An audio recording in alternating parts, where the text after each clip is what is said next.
Tell me, my dear and captive audience, what is the most exquisite terror known to man? Is it the sudden, violent rupture of the soul from the body? Is it the sight of the phantom, wreathed in grave clothes, beckoning from the shadows? No, those are but fleeting, conventional thrills for a mind yet to grasp the true architecture of dread. The most chilling horror, the terror that saps the very marrow from existence, is the slow, deliberate realization that you are already yet perpetually conscious, living corpse interred, not by earth, but by the relentless, symmetrical arrangement of your days. We are gathered here today, not to speak of specters that haunt derelict mansions, but of the far more pervasive demon that haunts the pristine, ordered halls of modern life. The routine, that benign, seemingly necessary scaffolding of predictability which promises structure, yet delivers oblivion. We shall dissect the mechanisms of this spectral force, this self-imposed sepulchre that promises safety but ensures the spiritual demise of its inhabitants. Look around you. Observe the measured step, the scheduled appointment, the ceaseless cycle of dawn bringing the same demands as the dusk that follows. This is the very essence of the terror we rarely acknowledge, the death of possibility, the suffocation of the if by the crushing weight of the must. It is a psychological paralysis far more debilitating than any physical affliction, for it convinces the soul that the walls closing in are, in fact, merely the boundaries of its comfortable cage. The genius of this psychological burial lies in its utter lack of drama. There is no blood, no shriek, no sensational event worthy of a newspaper headline. The descent is subtle, initiated by the faintest whispers of sameness. It begins with a simple acceptance of repetition, a surrender to the gravitational pull of the known. Initially, the routine acts as a soothing balm, quieting the chaotic symphony of freedom. It promises efficiency, it grants the illusion of control. But mark my words, control bought at the price of dynamism is merely sophisticated resignation. As the days blur, merged into an indistinct, gray mass, the vibrant hues of imagination, the sole refuge of the truly free spirit, begin to leach away. The unique becomes tedious, the sudden impulse shameful. We trade the terrifying beauty of the unknown abyss for the predictable flatness of the pavement. Mile after weary mile, we become slaves to the metronome, measuring out our lives not in significant moments of passion or despair, but in standardized, sterile intervals. And what happens to the soul when its landscape becomes geometrically perfect and utterly barren? It shrinks. It retreats into a dark, inner recess, mimicking the very confinement it experiences externally. The heart still beats, the lungs still draw air, yet the self, though restless, questioning, suffering entity that defines human consciousness is sealed beneath layers of habit, tradition, and expectation. This is not living. This is performing the duties of a living creature, long after the essential fire has been extinguished. We must understand that monotony is the great destroyer of the sublime. The sublime, that glorious terror and wonder evoked by the infinite, demands contrast, demands novelty, demands the rupture of expectation. Routine, however, is the antithesis of this divine chaos. It is the persistent drone that numbs the auditory nerve until silence itself seems like a distant, forgotten melody. And if we cannot hear the silence, how can we hope to hear the delicate, dangerous whisper of inspiration? Prepare yourself, for we shall soon descend deeper into this psychological melody. We will examine how this ostensibly harmless pattern transforms from a useful tool into a fatal shroud, and how the very structure designed to support life ends up functioning as the perfect executioner of the living soul. This journey requires courage, for it forces us to gaze upon the symmetrical terror of our own self-constructed prisons. The architecture of this prison, subtle yet formidable, relies fundamentally on the seductive nature of inertia. We begin, often, seeking refuge from the overwhelming burden of infinite choice. The mind, inherently lazy in its deeper functions, recoils from the necessity of continual reevaluation. It craves the automat. It longs for the moment when decision-making ceases and mere momentum takes over. This craving, gentle at its inception, is the first shovelful of earth upon the coffin lid. Consider the daily pilgrimage, the identical route, the familiar scent of the morning air, the predictable faces, the very angle of the sunlight passing through the same window pane. Each repetition is not merely a use of time, but a profound act of reinforcement. The neural pathways become rutted, deep and unyielding, transforming the possibility of deviation into a painful psychological transgression. We are not merely following a path, We are engraving our limitations into the very substance of our being. The world outside the pattern begins to appear chaotic, hostile, a landscape of unknown sharp edges that threaten the carefully maintained equilibrium of our spiritual tour. And this is where the insidious nature of the maelstrom truly reveals itself. A true maelstrom does not immediately swallow the ship. It merely draws it into its orbit, accelerating the pace of its predictable path until the vessel can no longer steer away. Routine does the same to the human will. Our desires, those fierce, magnificent beasts that once drove us toward sublime heights or tragic depths, are slowly, expertly domesticated. They are given small, measured portions of fulfillment, the temporary solace of a predictable meal, the pre-approved entertainment of the hour, the anticipation of the mandated rest period, the profound, terrifying longing for meaning for something truly other is starved into submission, replaced by a pallid yearning for the next scheduled occurrence. This surrender is often masked by the term maturity.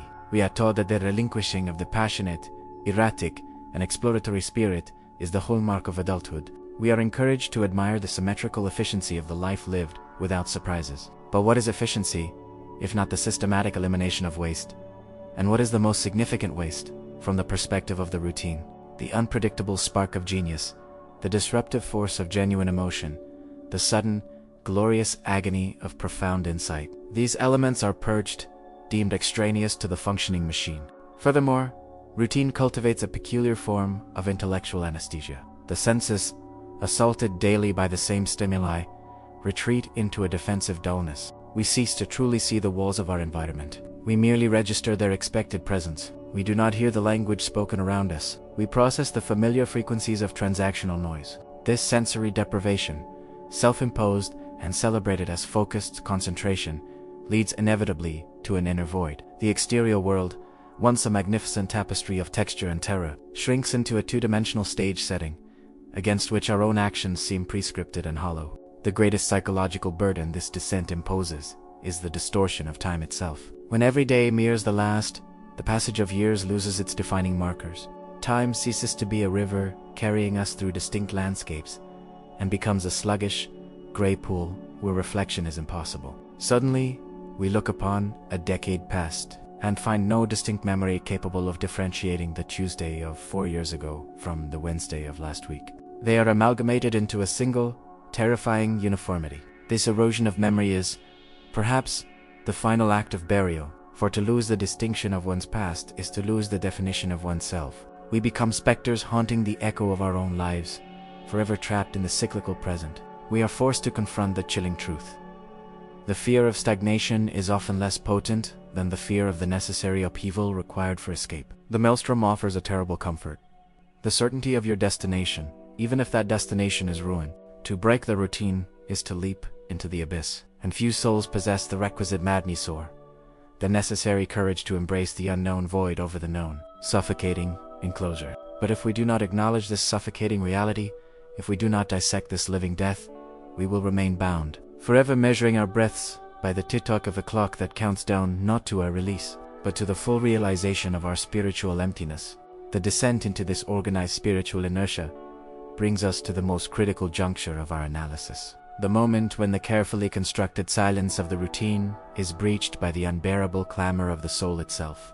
We enter the realm of the telltale heart, where the very certainty that was meant to grant peace begins to vibrate with a neurotic insistence, revealing the murder that has been committed against the self. The individual, nestled deeply within the cotton wool padding of their predictable schedule, is not entirely immune to internal dissent. The true terror is that the inner self, the restless, questioning entities, never fully destroyed. It is merely muffled, bound, and buried alive beneath the polished floorboards of habit. But life, even when suppressed, emits a sound. It is a persistent, low-frequency thrumming, the maddening, rhythmic beat of a pulse that refuses to fade entirely, demanding acknowledgement from the murderer who pretends to mourn its loss. This sound manifests as anxiety, as a sudden, inexplicable dread that punctures the tranquil surface of a Tuesday afternoon. Why the panic? The bills are paid, the appointments kept, the expectations met. By all external metrics, the structure is sound. Yet, the inhabitant feels an existential vertigo, a terrifying suspicion that they are living someone else's meticulously planned tragedy. The heart, the primal core of authentic impulse, beats under the floor. It says, "You are here, yet you are absent. You are moving, yet you are stalled. You are breathing, yet you are dead." To maintain the routine, one must develop a form of spectral vigilance, a constant, exhausting internal effort to ignore the damning rhythm. Every moment spent adhering to the pattern becomes an act of psychological denial, fueling a paranoia that the perfection of the structure is itself the proof of the profound imperfection beneath. The symmetry becomes menacing. If everything is so perfectly aligned, then surely the one element that remains unpredictable, that remains untamed, the self, must be the source of inevitable ruin. The individual begins to police their own thoughts, fearing the sudden, anarchic leap of inspiration, or the unscripted outpouring of genuine feeling, knowing that such deviations threaten to shatter the fragile architecture of their comfortable interment. It is a curious paradox. The very mechanism designed for efficiency now consumes all vital energy, merely in the effort to sustain its illusion of flawlessness. The routine demands sacrifice not just of time, but of awareness. And it is in this shared moment of penetrating analysis, in the cold light of this psychological autopsy, that we say, if the echo of this rhythmic dread, the slow, undeniable beat of a life being suppressed, has caught your attention, if you find yourself compelled to follow this analysis deeper into the recesses of the soul's crypt, then I invite you to join this communion of the aware. Show your presence among those who dare to observe the terror in the symmetrical. A simple sign of acceptance as subscription, a fleeting acknowledgement of resonances, all that is required to signal that you, too, are listening to the frantic beat beneath the surface. Let us return now to the chilling logic of the imprisoned mind. Once the routine is fully internalized, the world outside ceases to hold attraction. It becomes a source of aggravation. Novelty is an attack. Spontaneity is a betrayal of the schedule. The trapped soul begins to despise the truly free, those who move with the chaotic grace of the living, seeing their dynamism not as aspiration, but as a vulgar and dangerous lack of discipline. The routine thus becomes a shield against life itself, a philosophical agoraphobia, where the safest place is the most restrictive. This deliberate atrophy of sensation ensures that when genuine feeling does manage to erupt, be it sorrow, ecstatic joy, or profound regret, feels alien, terrifying, and disproportionate. The individual no longer possesses the emotional vocabulary to process raw experience. They react to authentic life, like creatures of the deep, exposed suddenly to harsh sunlight, blending pine, followed by a frantic desire to retreat back into the comfortable, muted darkness of the predictable. The telltale heart ensures that this state is never one of true peace, but of suspended animation. The routine is merely a magnificent, ornate tomb, but the inhabitant is still, maddeningly, alive. And the true, ultimate horror lies in the realization that there is no escape mechanism, save the shattering of the entire structura. Revolution that demands the courage to face the abyss of unstructured time, an infinite terrifying choice. The rhythm continues, relentless and insistent, until the mind either confesses its murder or succumbs entirely to the pleasing, symmetrical madness it has created. We must now move beyond the mere psychological burden and dissect the external, systemic forces that not only encourage this spiritual interment, but actively benefit from it. The routine is not merely a personal failing, it is a meticulously engineered social contract.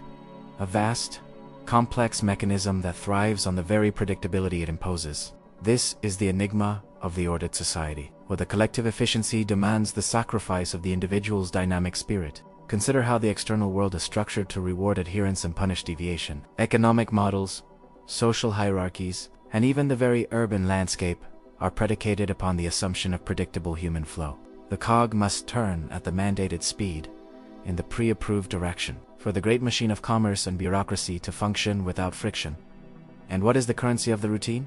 Not gold, but time measured, standardized, and rendered abstract. In this standardized temporal economy, the individual is valued only for their capacity to execute repeatable tasks with unwavering fidelity. The moment an unpredictable variable suches passion, spontaneous philosophical inquiry, or a sudden compelling desire for change is introduced, the system suffers a tremor. It is no accident that the greatest rewards are often given for longevity of service and unwavering compliance, rather than bursts of unpredictable brilliance.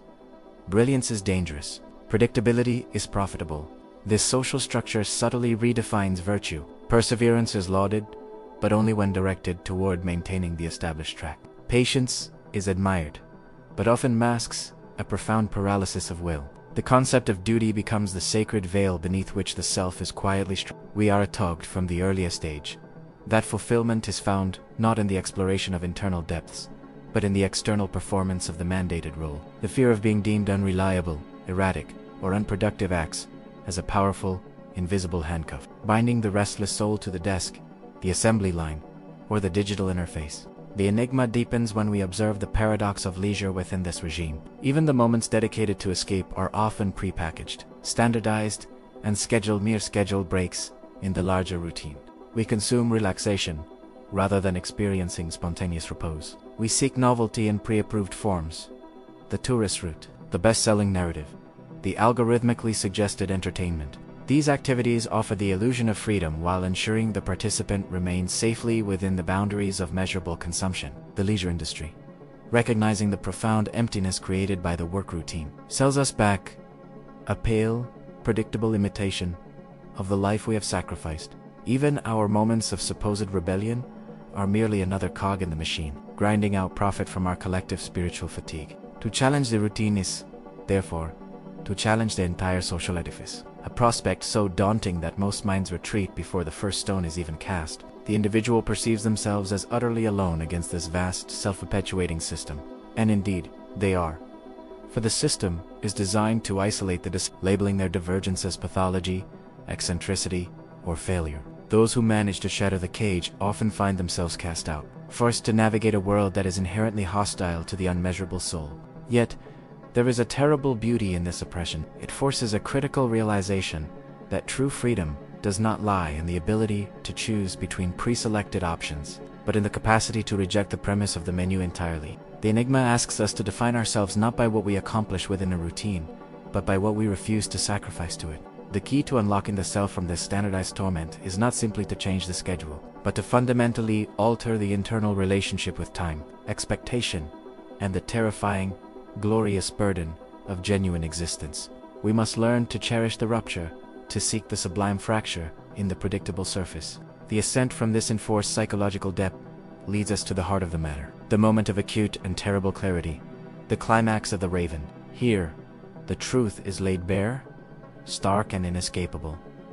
The routine is not merely a constraint, but a profound and often fatal destruction mechanism meticulously employed to prevent the individual from encountering the ultimate, most terrifying truth, the absolute and singular nature of their own being.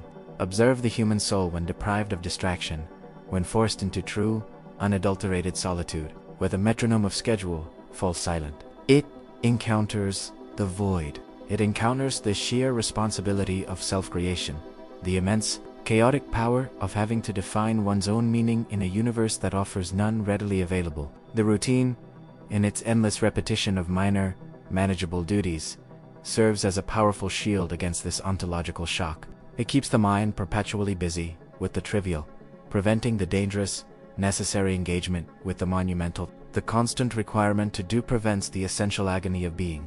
This climax is reached when the soul, in a moment of terrible lucidity, perhaps in the dead of night, or during a sudden, unscheduled silence, sees the true pattern, not the pattern of the schedule, but the pattern of wasted years, of desires deferred, of creative impulses starved into silence. The predictability, once a source of comfort, is revealed as the very instrument of suppression. The symmetrical life is a life designed to avoid the asymmetrical truth of passion, tragedy, and death. And what does the Raven articulate in this chilling clarity? It speaks of the futility of seeking permanence in the temporary, of attempting to build an immortal self upon a foundation of standardized, mortal actions. The routine promises security, but delivers only a fragile, perishable structure. When death, the ultimate unplanned event, finally arrives, the soul that has lived routinely is the most unprepared. It has practiced everything except the art of confrontation with the unpredictable. It has prioritized the trivial,